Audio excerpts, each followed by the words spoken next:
It is time for chapter 25. It's called The Great Glass Elevator. "I've never seen anything like it," cried Mr. Wonka. "The children are disappearing like rabbits." But you mustn't worry about it. They all come out in the end. Mr. Wonka looked up at the little group that stood before him in the corridor. There were only 2 children left now, Mike TV and Charlie Bucket. And there were 3 grown-ups, Mr. and Mrs. TV and Grandpa Joe. "Shall we move on?" Mr. Wonka asked. "Oh, yes," cried Charlie and Grandpa Joe together. "My feet are getting tired," said Mike TV. "I want to watch television." "If you're tired, then we better take the elevator," said Mr. Wonka. "It's over here. Come on, in we go." He skipped across the passage to a pair of double doors, and the doors slid open, and the 2 children and the grown-ups went in. "Now then," cried Mr. Wonka, "which button shall we press first? Take your pick." Charlie Bucket stared around him in astonishment. This was the craziest elevator that he'd ever been in. There were buttons everywhere. The walls, even the ceiling, were covered with rows and rows of tiny little black push buttons. There must have been 1,000 of them on each wall, and another 1,000 on the ceiling. And now Charlie noticed that every single button had a printed label beside it telling you which room you would be taken to if you pressed it. "This isn't just an ordinary up and down elevator," announced Mr. Wonka. "This elevator can go sideways and long ways and slant ways and any other ways you can think of. It can visit any single room in the whole factory, no matter where it is. You simply press the button and zing, you're off." "Fantastic," murmured Grandpa Joe. His eyes were shining with excitement as he stared at the rows and rows of buttons. "The whole elevator is made of thick, clear glass," Mr. Wonka declared. "Walls, doors, ceilings, floor, everything's made out of glass so that you can see out." "Yeah, but there's nothing to see," said Mike TV. "Choose a button," said Mr. Wonka. "The 2 children may press 1 button each, so take your pick. Hurry up! In every room, something delicious and wonderful is being made." Quickly, Charlie started reading some of the labels alongside the buttons. "Rock Candy Mine, 10,000 feet deep," it said on one. "Coconut ice skating rinks," it said on another. And then "Strawberry juice water pistols, toffee apple trees for planting out in your garden, all sizes, exploding candy for your enemies, luminous lollies for eating in bed at night, mint jujubes for the boy next door, they'll give him green teeth for a month, cavity fighting caramels, no more dentists, stick jaw for the talkative parent, wiggle sweets that wiggle around delightfully in your tummy after swallowing, invisible chocolate bars for eating in class, candy-coated pencils for sucking, fizzy lemonade swimming pools, magic hand fudge. When you hold it in your hand, you taste it in your mouth. Rainbow drops. Suck on them and you can spit in 6 different colors."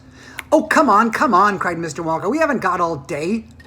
"Is there a television room in all this stuff?" said Mike TV. "Certainly there's a television room," said Mr. Wonka. "That button right over there," and he pointed with his finger. Everybody looked.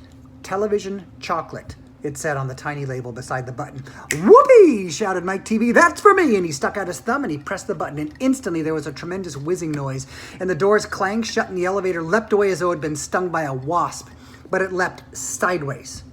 All the passengers, except Mr. Wonka, who was holding onto a strap from the ceiling, were flung off their feet into the floor. Get up!" cried Mr. Wonka, roaring with laughter. But just as they were staggering to their feet, the elevator changed directions and swerved violently around a corner, and over they went once more.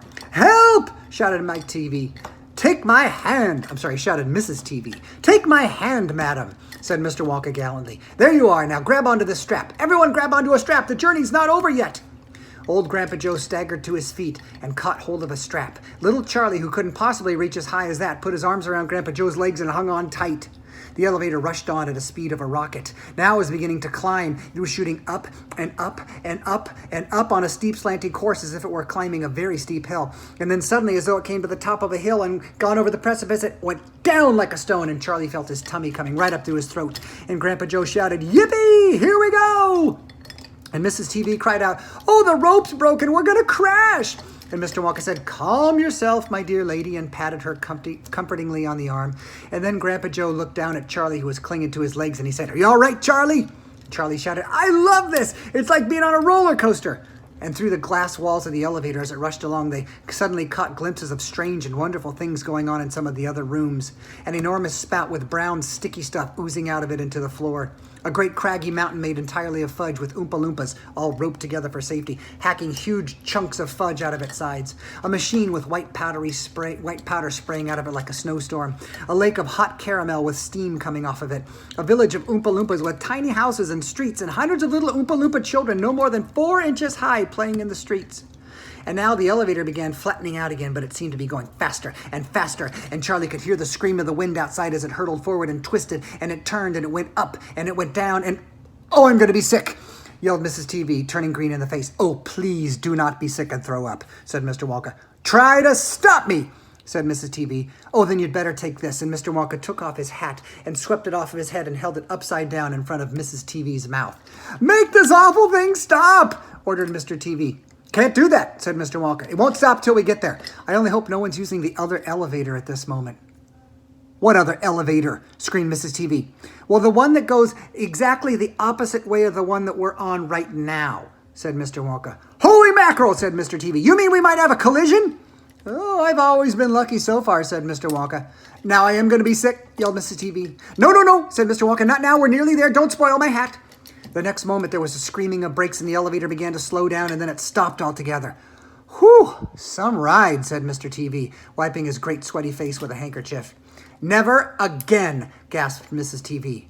And then the doors of the elevator slid open and Mr. Wonka said, "Just a minute now. Listen to me. I want everybody to be very careful in this room. There is dangerous stuff around in here, and you must not tamper with it."